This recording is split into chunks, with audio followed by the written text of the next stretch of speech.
Boa tarde, graça e paz a todos que estão nos acompanhando em mais um culto. Que você possa fazer desse momento um culto também aí na sua casa, onde você estiver. Que você não apenas assista a esse culto, mas que você participe conosco a esse culto. Dedique esse momento ao Senhor, apresente diante do Senhor as suas orações e esses louvores que nós cantaremos aqui agora. Então, para iniciar, vamos orar ao Senhor. Eu quero convidar você a, na sua casa, baixar sua cabeça, fechar os seus olhos e se juntar a nós em oração. Santo Deus, amado Pai, nós estamos aqui, ó Deus, porque queremos louvar e engrandecer o Teu santo nome, Amém. Pai. Te pedimos, ó Deus, que o Senhor esteja presente conosco e com cada uma dessas pessoas que estão acompanhando a essa transmissão, ó Deus. Amém. Que o Senhor receba nossos louvores, que o Senhor receba a nossa adoração que fazemos, porque tudo que nós fazemos é para Ti, ó Deus, para a glória do Teu santo nome. Amém. Seja conosco, em nome de Jesus, assim nós oramos. Amém. Amém. Então vamos iniciar louvando o nosso Deus, irmãos, com alegria. Vamos louvar a esse Deus que derramou graça em nossos corações, que derramou da sua graça em nossas vidas. Nós não merecíamos, mas ainda assim Ele decidiu nos amar. Ele decidiu vir até o meu encontro e até o seu encontro e decidiu salvar a sua vida e a nossa vida. Então vamos louvar a Ele com alegria em nossos corações.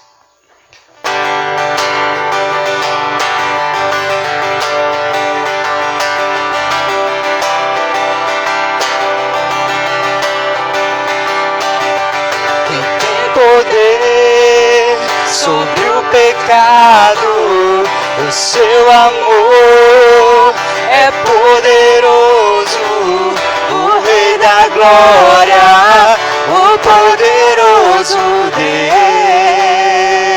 Deus. A terra treme com a sua voz e nos deixa maravilhados, o Rei da glória, o poderoso Deus. Maravilhosa graça, teu amor que não falha, tomou o meu lugar, levou a minha cruz. Teu sangue me salvou, minha dívida pagou. Oh, Jesus, eu canto, porque hoje livre sou.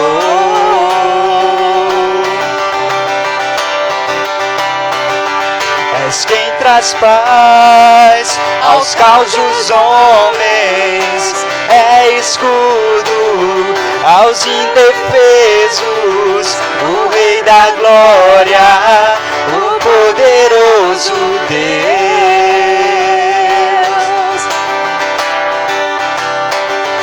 Reina em justiça sobre as nações, a luz que brilha na escuridão, o Rei da glória, o poderoso Deus. Diga maravilhosa graça, maravilhosa graça,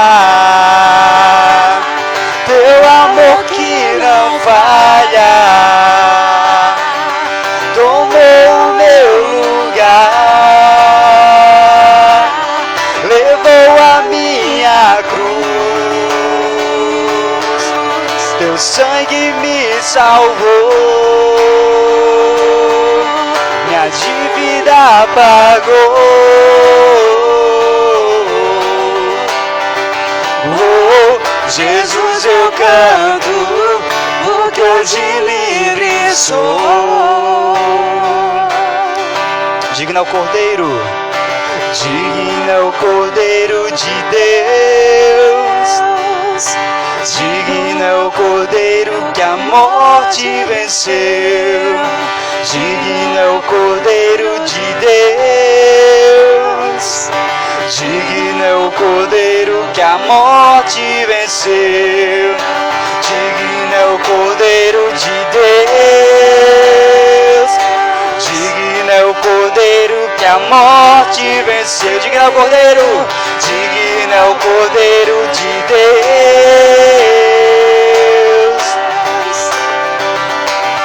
Maravilhosa graça,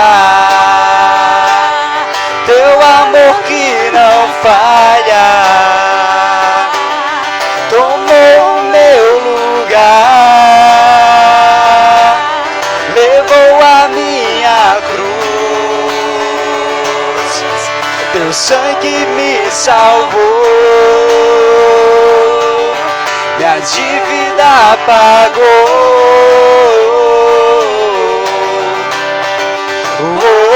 Jesus, eu canto, porque hoje livre sou. Amém. Somos livres da escravidão do pecado, porque nós éramos prisioneiros, mas Ele comprou a nossa liberdade. E hoje nós somos livres para adorar o nosso Deus. Amém. E mesmo quando nós estivermos nas nossas dificuldades, em qualquer que seja a situação, o Senhor nos promete em sua palavra que Ele nos receberá em seus braços, e nos braços do nosso Deus é o nosso descanso. Amém. Então vamos louvar isso.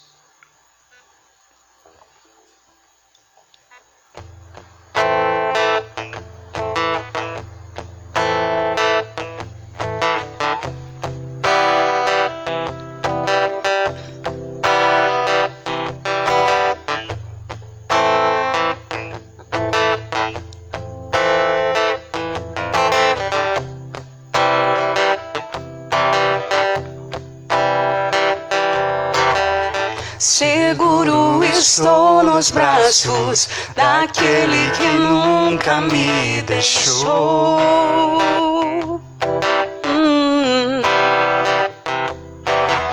Seu amor perfeito sempre esteve repousado em mim.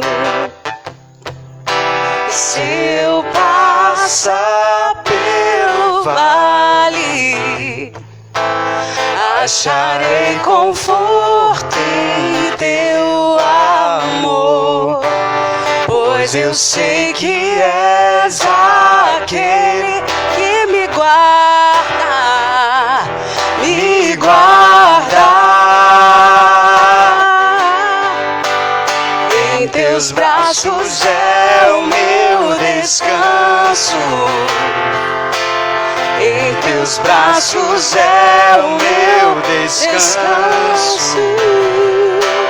Em teus braços é o meu descanso. Em teus braços é o meu descanso. Seguro estou nos braços daquele que nunca me deixou, não deixou. Seu amor perfeito sempre esteve repousado em mim. Se eu passar pelo vale, acharei conforto em teu amor, pois eu sei que és aquele que me guarda, nos guarda. Em teus braços é o meu descanso. Em teus braços é o meu descanso. Em teus braços é o meu descanso. Em teus braços é o meu descanso. Recai em tua graça, recaio de novo em suas mãos. Recaio em tua graça, recaio de novo em suas mãos.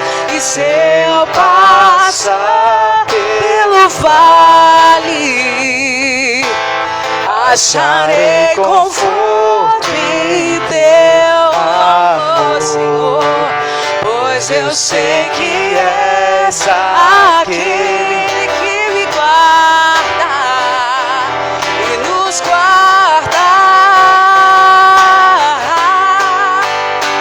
Em teus braços é o meu descanso. Em teus braços é o meu descanso. Em teus braços é o meu descanso. Em teus braços é o meu descanso.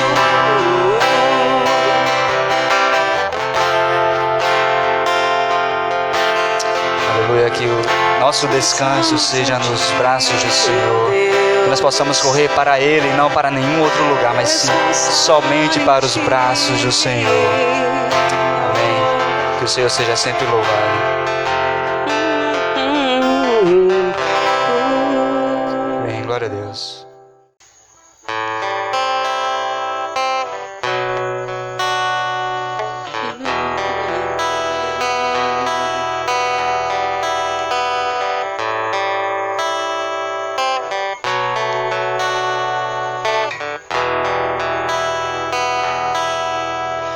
O que dizer pra tocar o teu coração e te surpreender, se tudo conheces de mim bem antes eu falar? Não tenho em mim palavras pra te convencer. Se até o desejo de te adorar vem de ti, sou só uma criança. O que dizer pra tocar o teu coração e te surpreender, se tudo conheces de mim bem antes de eu falar? Não tenho em mim palavras pra te convencer. Se até o desejo de te adorar vem de ti, sou só uma criança. Me ensina o que dizer. Sinceramente eu não sei porque me escolhestes pra ti e que valor os teus olhos viram em mim.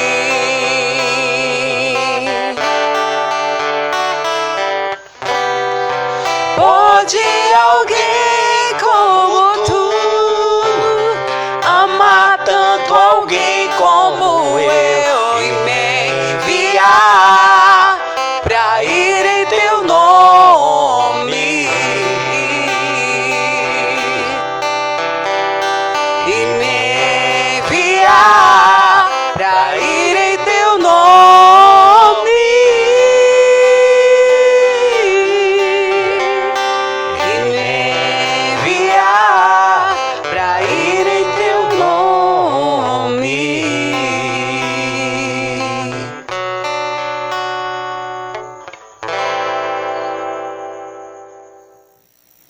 Deus é bom, amém? Todos encontraram Romanos, capítulo 15, amém? Louvado seja Deus. Diz assim a palavra do Senhor: ora, nós que somos fortes, devemos suportar as debilidades dos fracos e não agradar a nós mesmos. Porquanto cada um de nós agrade ao próximo no que é bom para a edificação. Porque também Cristo não se agradou a si mesmo, antes, como está escrito, as injúrias dos que te ultrajavam caíram sobre mim. Pois tudo quanto outrora foi escrito para o nosso ensino, foi escrito a fim de que pela paciência e pela consolação das Escrituras tenhamos esperança. Ora, o Deus da paciência e da consolação vos conceda o mesmo sentir de uns para com os outros, segundo Cristo Jesus, para que contundentemente a uma voz glorifiqueis ao Deus e Pai de nosso Senhor Jesus Cristo. Portanto, acolhei-vos uns aos outros, como também Cristo nos acolheu para a glória de Deus. Digo, pois, que Cristo foi constituído ministro da circuncisão em prol da verdade de Deus, para confirmar as promessas feitas aos nossos pais, e para que os gentios glorificassem a Deus por causa da sua misericórdia, como está escrito: por isto eu te glorificarei entre os gentios e cantarei louvores ao teu nome. E também diz: alegrai-vos, ó gentios, com o seu povo. E ainda, louvai ao Senhor, vós todos os gentios, e todos os povos o louvem. Também Isaías diz: haverá a raiz de Jessé, aquele que se levanta para governar os gentios. Nele os gentios esperarão. E o Deus da esperança vos encha de todo o gozo e paz no vosso crer, para que sejais ricos de esperança no poder do Espírito Santo. Amém. Vamos orar mais uma vez. Santo e querido Deus, muito, muito obrigado pela leitura da Tua Palavra. Muito obrigado por esse momento tão maravilhoso em que o Senhor fala conosco. Nós nessa hora clamamos pela Tua misericórdia, em especial sobre a minha vida e sobre a vida dos meus irmãos, para que a mensagem do Senhor ela seja viva e eficaz em nosso ser. Que haja tremor, que haja temor em nossos corações diante da presença santa do Senhor. Mais uma vez, humilha a altivez de espírito e a soberba humana e usa esse miserável pecador como instrumento do Senhor para ministrar a palavra do Senhor. Perdoa nossos pecados, oramos em nome de Jesus. Amém, amém e amém. Louvado seja Deus, irmãos. Irmãos, dando continuidade à sequência de mensagem na carta aos Romanos, nós estamos aqui no capítulo 15, praticamente encerrando uma sessão que começou a partir do capítulo 13, né? E que Paulo, ele busca formar uma unidade forte na igreja em Roma, consolidar uma unidade naquela igreja, entre uma igreja formada por pessoas de diferentes etnias, de diferentes classes sociais, de diferentes raças, de diferentes cosmovisões, em uma época muito difícil, uma época muito complicada, né? Paulo está escrevendo a uma igreja que não foi implantada por ele, em uma igreja que ainda não conhecia o apóstolo Paulo. Paulo escreve essa carta no intuito de apresentar-se a esta igreja, de apresentar o evangelho de Cristo e de apresentar a essa igreja a missão dada por Deus. E ele tem como propósito consolidar isso e assim conseguir o apoio desta igreja para ingressar em uma 4ª viagem missionária. E nessa sessão que começa no capítulo 13 e vai pelo 14, agora nós estamos chegando no 15, Paulo, ele busca construir uma harmonia na igreja, uma unidade na igreja. E o apelo do apóstolo é um apelo tão forte, e ele usa como ferramenta principal para esse apelo o amor. O amor é a principal ferramenta de Paulo na busca pela unidade na igreja, na busca pela tolerância na igreja, na busca pelo amor verdadeiro de uns para com os outros. Paulo está tratando aqui de uma igreja que tinha crentes maduros na fé e crentes imaturos na fé, crentes fortes e crentes fracos. Necessariamente, ao lermos essa carta, nós somos levados, na verdade, a trazer uma concepção de que os fortes na fé seriam os gentios e os fracos na fé seriam os judeus. Mas, na realidade, Paulo não apresenta isso nessa colocação, nessa sua exposição. Tanto havia fracos do lado gentil, como do lado judeu. E tanto existia fortes do lado judeu, como do lado gentil. E uma prova disso, irmãos, é o que nós observamos que agora, no capítulo 15, a partir do 1º versículo, Paulo está se referindo a ele mesmo também como um crente forte.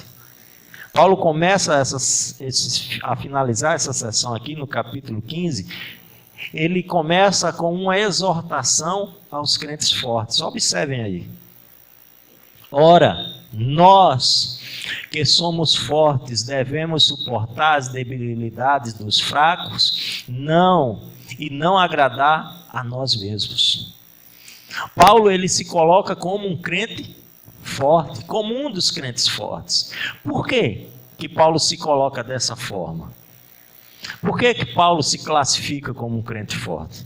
Vamos relembrar um pouquinho quem é o apóstolo Paulo.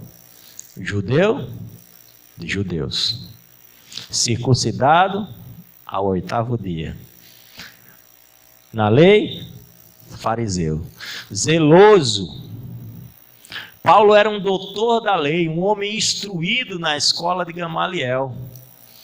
Ele era um homem que conhecia como poucos o judaísmo e suas tradições. Mas esse homem que conhecia profundamente o judaísmo e as tradições, as leis, ele é impactado pelo evangelho, se converte no caminho a Damasco, quando Cristo vem sobre ele, lança-o ao chão, e a partir daí ele começa a entender a mensagem do evangelho, ele começa a compreender a mensagem do evangelho, e ele começa daí então uma nova caminhada na sua vida. Paulo tanto sabia se comportar entre os judeus conservadores, como também sabia se comportar no meio dos gentios que vinham se convertendo dentro da igreja. Paulo não se tornara um divisor dentro da igreja, mas Paulo se tornara alguém a construir e a buscar uma unidade entre os irmãos. E é esta exortação, e é este exemplo que Paulo tenta trazer à igreja de Roma.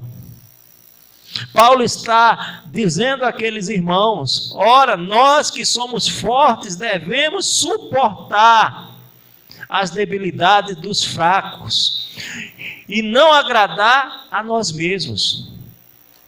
Suportar mas nós poderíamos trazer o sentido original que nos dá a ideia de sustentar, literalmente, os mais fracos. Aqueles que se encontram em uma condição mais madura na fé, devem sustentar os mais fracos. Como assim, pastor? Como assim sustentar os mais fracos? Utilizando de nossa liberdade em Cristo com sabedoria.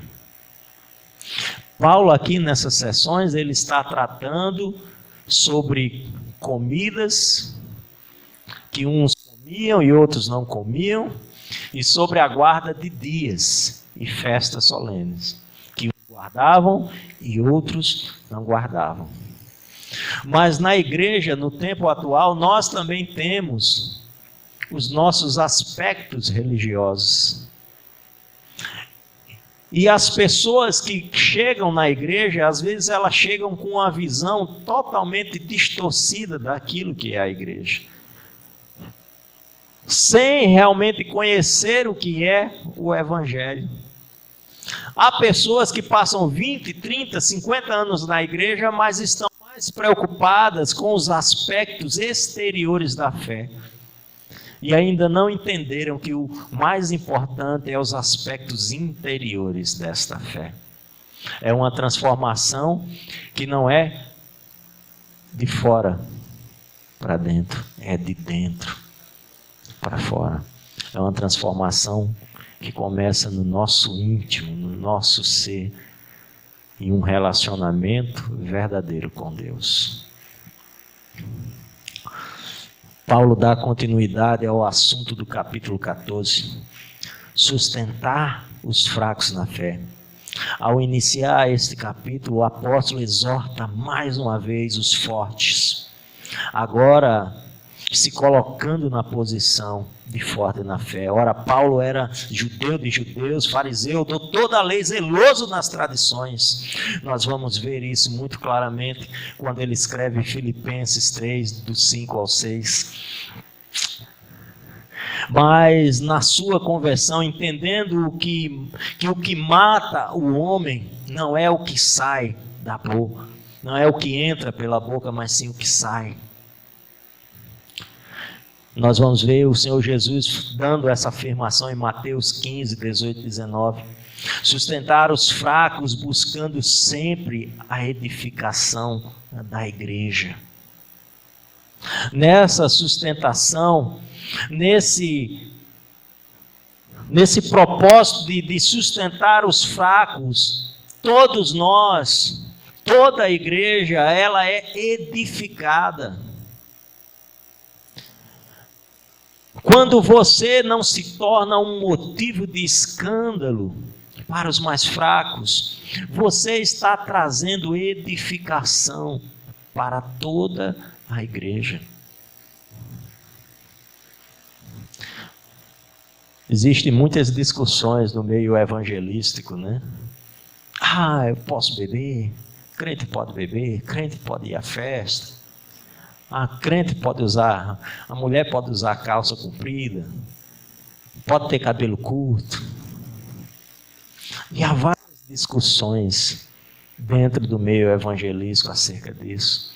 E algumas pessoas se escandalizam. O pastor pode pregar de camisa polo ou ele só tem de pregar de paletó? O crente pode ir para a praia de biquíni ou ele tem de ir de roupa social? Há vários questionamentos no meio evangelístico. Eu posso usar brinco ou não posso usar brinco? Eu posso cortar o cabelo dessa forma ou não posso cortar? Nós somos livres em Cristo, amém? Nós somos livres em Cristo, amém? Mas eu e você temos a responsabilidade diante de Deus de usar nossa liberdade com sabedoria. Porque quando eu e você nos tornamos crentes em Jesus Cristo, nós nos tornamos servos uns dos outros. Então nós estamos aqui para servir o irmão que está do nosso lado. Nós estamos aqui para buscar a edificação, para buscar a alegria, para buscar a comunhão e a felicidade do irmão que está do nosso lado. Isso significa dizer, irmãos, que os meus desejos, as minhas vontades, as minhas convicções, elas devem ficar de lado, por amor ao meu irmão que está do meu lado, por amor ao irmão que vai se escandalizar se eu não pregar de paletó, por amor do irmão que vai se escandalizar se me ver na praia de biquíni, por amor do irmão que vai se escandalizar se me ver na festa da minha família e lá rolando um forró. Por amor a esses irmãos, eu devo me abster de algumas coisas que eu sei que eu tenho liberdade em Cristo. Hoje nós vivemos um mundo que tudo que as pessoas fazem está lá nas redes sociais, né? Pastor, esse final de semana é raro, mas o pastor Albertino, esse final de semana, teve um momentozinho de lazer, né? Com a família. Fui para a praia. Não paga para entrar lá, eu fui. Graças a Deus ainda não estava cobrando não, né? Isso, gente que está, talvez lá na frente eles cobram também. Mas eu fui lá. Aí o pastor Albertino fez o quê? Botou nas redes sociais, não é? Compartilhou o momento feliz ali com a família, né? E muita gente ali curtindo, né? Mas tinha um problema, né? O pastor Albertino estava na praia sem camisa. Eita! Escândalo grande, né, irmãos? A irmã Karina estava na praia de biquíni. Eita, escândalo grande. Mas eu compartilhei nas minhas redes sociais porque a maioria das pessoas que são meus amigos nas minhas redes sociais são pessoas maduras na fé. Tem alguns que não são tão maduros assim, né? Mas de toda forma, em algumas situações, para que você construa a unidade dentro da igreja local, ao observar que o irmão que está do seu lado, ele tem uma dificuldade de compreender a sua liberdade, por amor, você deve abrir mão dessa liberdade para buscar a unidade e a edificação de todo o corpo de Cristo.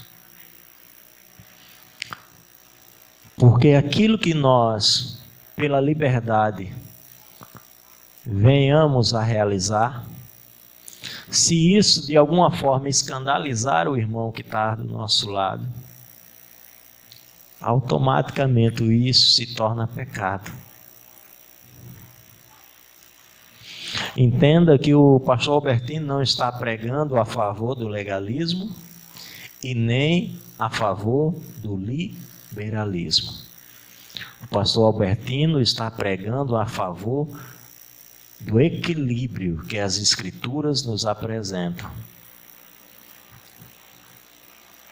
De como eu e você, como igreja, devemos nos comportar dentro desta igreja chamada Corpo de Cristo, buscando sempre a unidade e a edificação deste mesmo corpo. Em alguns momentos, abrindo mão de nossa liberdade, quando necessário isso for. E é isso que o apóstolo Paulo está tratando. Veja que ele continua. Portanto, cada um de nós agrade ao próximo no que é bom para edificação. Então, se o fato de eu estar em uma comunidade, de repente eu saio aqui do Pirangis e eu vou morar em um local que não tem igreja batista de jeito nenhum. Vai ter lá uma igreja que os irmãos são extremamente conservadores, mas é uma igreja bíblica. É uma igreja que prega a palavra. Mas se eu chegar lá, se eu sou mulher e chegar lá de calça comprida, vai escandalizar os irmãos. Então eu já sei que eu tenho que ir de saia. Se eu sou homem, se eu sou pregador, ou se eu sou membro e eu vejo que os homens daquela igreja eles vão todos de paletó, se eu for diferente vai escandalizar os irmãos, então eu vou.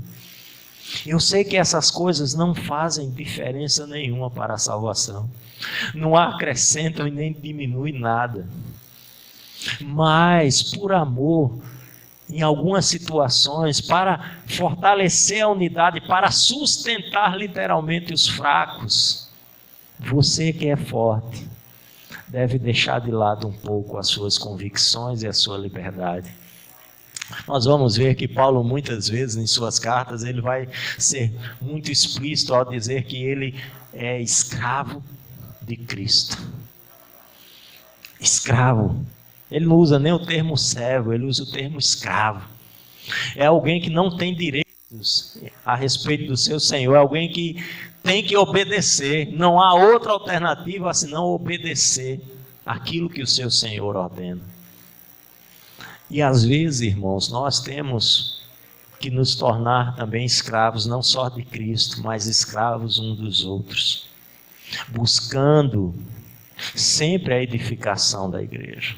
O apelo de Paulo é um apelo pela edificação da igreja, pela harmonia da igreja, pela multiplicação do amor da igreja, para que não haja divisões na igreja, contendas na igreja, para que realmente as portas do inferno não prevaleçam contra a igreja. A igreja local tem de ser um ambiente de harmonia, em que todos que estão fazendo parte deste local devem ter na sua mente o mesmo entendimento, o mesmo propósito em relação ao Evangelho de Cristo, em relação à Igreja de Cristo, em relação ao serviço na obra de Deus. Verso 3 ao 6, o apóstolo vai dizer o seguinte: porque também Cristo não se agradou a si mesmo, antes, como está escrito, as injúrias dos que te ultrajavam caíram sobre mim. Jesus, quando veio a esse mundo, ele não buscou satisfazer as suas vontades. Ele buscou primeiro cumprir a vontade do Pai. Ele se colocou numa posição de servo. Nós podemos ver isso claramente em João capítulo 13, no episódio em que Jesus lava os pés dos seus discípulos. Jesus, o Cristo, ele se coloca numa posição de servo. Ele se coloca a serviço da igreja. Então, semelhantemente a ele, eu e você, nós devemos nos colocar desta mesma forma que Cristo se colocou. Paulo está apelando ao exemplo de Cristo para fortalecer a sua argumentação. Você deve buscar servir e não ser servido pela igreja. A falta de compreensão dessa verdade traz grandes dificuldades à igreja local. Porque todas as vezes que o pastor vai montar uma liderança na igreja local, ele tem dor de cabeça. Porque ninguém quer compromisso. As pessoas não querem nem se tornar membros da igreja, porque não querem compromisso.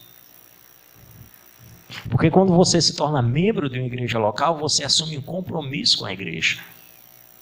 E qual é o compromisso que você assume com a igreja? É o de servir o irmão que está do seu lado.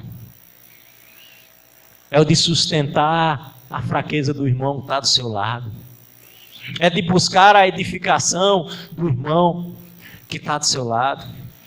é de chorar junto com Ele, sorrir junto com Ele, é de buscar soluções para os problemas junto com Ele. Quando não entendemos que nós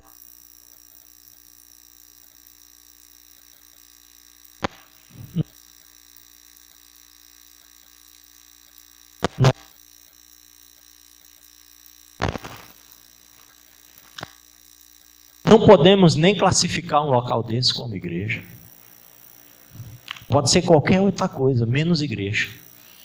Quando eu estou buscando os meus interesses, satisfazer as minhas vontades, se o pastor não pregar assim, então eu não gosto. Se o irmão do louvor não cantar aquele hino, se o irmão não apertar a minha mão, então, se o pastor não me dá aquela oportunidade, então, se o pastor não me deixar cantar os hinos que eu quero cantar, então, o que é que você está buscando na igreja? Você está buscando satisfazer a vontade de quem? A sua ou a de Deus? Você está buscando o quê? Ser servido pela igreja, ou você está buscando seguir o exemplo de Jesus e servir a igreja? Assim como Cristo, servir aos irmãos. Assim como o exemplo de Cristo, ser um servo. E não aquele servo que é exaltado, mas o servo mais humilde. Qual é o teu propósito dentro da igreja? Paulo apela ao exemplo de Cristo, que sendo Deus, fez cair sobre si os nossos pecados, para assim nos sustentar em seu amor. Para assim, como Ele fez, nós devemos fazer uns com os outros, e como um só em Cristo, possamos dar glória a Deus. Para sermos, irmãos, um só em Cristo. Para sermos um corpo em Cristo. A palavra serviço deve estar em nosso coração. A palavra tolerância deve estar em nosso coração. A palavra sustentar deve estar em nosso coração. Os que são fortes têm o dever de sustentar os mais fracos. Os que são fortes devem contribuir para a edificação dos mais fracos. E assim toda a igreja ser edificada. Versos 7 e 8.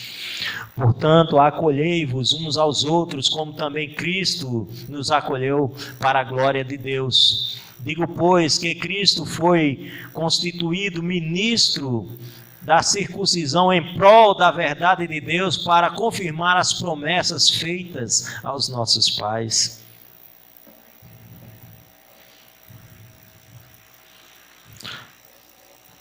Acolhimento é exortação para a igreja de Roma. Maduros e imaturos devem acolher uns aos outros, pois isso é o que Cristo fez em seu ministério terreno. Quando o apóstolo classifica Jesus como ministro na circuncisão, ele está fazendo uma referência direta ao ministério terreno de Cristo.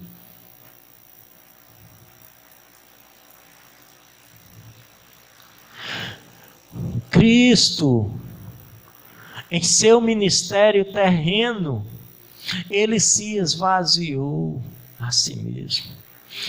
Ele esconde a sua divindade por trás de sua humanidade para cumprir a missão dada por Deus.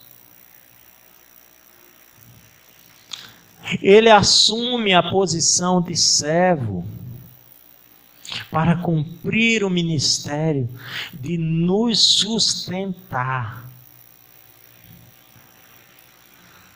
deixando cair sobre ele os nossos pecados, para que tenhamos uma religação com Deus.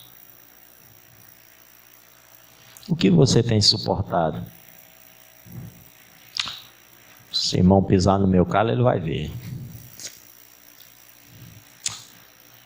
Deixa essa irmã, ela vir falar aqui, porque ela vai ver, ela vai ouvir. O que você tem suportado por amor ao seu irmão? Quais fraquezas do seu irmão você tem suportado? O que você tem engolido de sapo por amor ao seu irmão? O que você está disposto a deixar de lado por amor ao seu irmão? Novamente levantamos a pergunta: qual o propósito seu de estar aqui na igreja? O que é que você está buscando aqui na igreja? Você está buscando ser servido ou servir aos seus irmãos? 9 ao 13, Paulo finaliza. É interessante que Paulo é um expositor bíblico tremendo. As mensagens de Paulo são recheadas da palavra de Deus, e ele finaliza essa sessão citando as Escrituras. Ele cita 2 Samuel, cita Salmos, cita Deuteronômio e finaliza citando Isaías. Olha só o que ele diz: e para que os gentios glorifiquem a Deus por causa da sua misericórdia, como está escrito: por isso eu te glorificarei entre os gentios e cantarei louvores ao teu nome. E também diz: alegrai-vos, ó gentios, com o seu povo, e ainda louvai ao Senhor, vós todos os gentios, e todos os povos os louvem. Também Isaías diz: haverá a raiz de Jessé, aquele que se levanta para governar os gentios. Nele os gentios esperarão, e o Deus da esperança vos encha de todo gozo e paz no vosso crer, para que sejais ricos da esperança no poder do Espírito Santo. Ele apresenta que os profetas, Deus já havia feito a promessa de que dos gentios eles também levantariam um povo dele. Que a promessa feita a Abraão seria estendida a todos os povos da terra. Mas que diante disso agora a igreja vive uma problemática. Como acolher tantos povos diferentes, tantas etnias diferentes, tantas cabeças diferentes, tantas culturas diferentes no mesmo lugar? Temos aqui um grupo hoje aproximadamente de 17 pessoas. Com certeza cada pessoa aqui tem uma forma diferente de pensar, tem uma cosmovisão de mundo diferente. E como, pelo poder do Espírito Santo, podemos acolher todas essas pessoas, de forma a construir dentro deste ambiente chamado igreja, a unidade, a harmonia, para desfrutarmos do poder que só há através da ação do Espírito Santo. Concluindo, eu queria que vocês abrissem a carta de Paulo aos Coríntios, a primeira carta, no capítulo 9.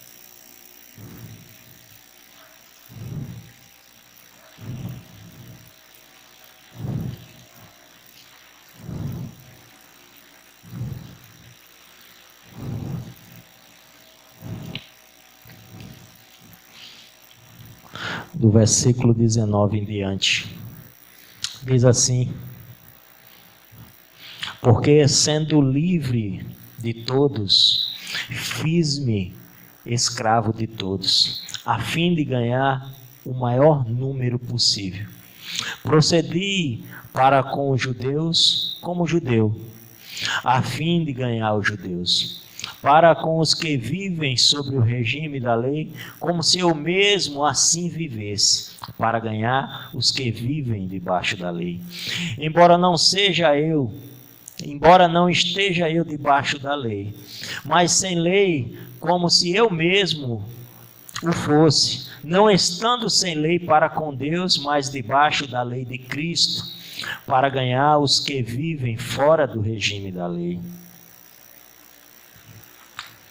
Fiz-me fraco para com os fracos, a fim de ganhar os fracos. Fiz-me tudo para com todos, com o fim de por todos os modos salvar alguns.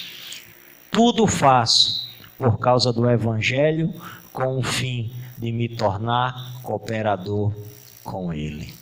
Glória a Deus. Paulo era um homem maduro na fé. Paulo era um homem cheio de sabedoria e do Espírito Santo. Ele sabia se portar dentro de cada grupo, se adaptar à realidade de cada grupo, sem escandalizar, com o propósito no seu coração de alcançá-los para a glória de Deus. Que esse seja o mesmo sentimento gerado pelo Espírito Santo no meu e no seu coração. Que possamos, assim como Jesus, assim como Paulo, nos tornar em alguns momentos fracos para ganhar o maior número possível para a glória de Deus. Que Deus nos abençoe. Vamos orar? Santo e querido Deus, muito obrigado pela exposição da Tua Palavra. Muito obrigado por tudo o que foi realizado aqui nesta noite. A Tua Palavra é viva e eficaz. E tenho certeza que tanto eu como os meus irmãos vamos sair daqui nessa noite impactados pela Palavra de Deus, dispostos a ser exortados e moldados pelo Evangelho de Cristo, a ser literalmente transformados, para que a glória do Senhor seja vista em nossas vidas e assim pessoas possam ser alcançadas pelo Evangelho, não só pronunciado, mas testemunhado em nossas vidas. Que o Senhor nos ajude nessa tão maravilhosa missão de pregar o Evangelho a todas as nações. Muito obrigado por tudo. Nós oramos em nome de Jesus. Amém. Amém e amém.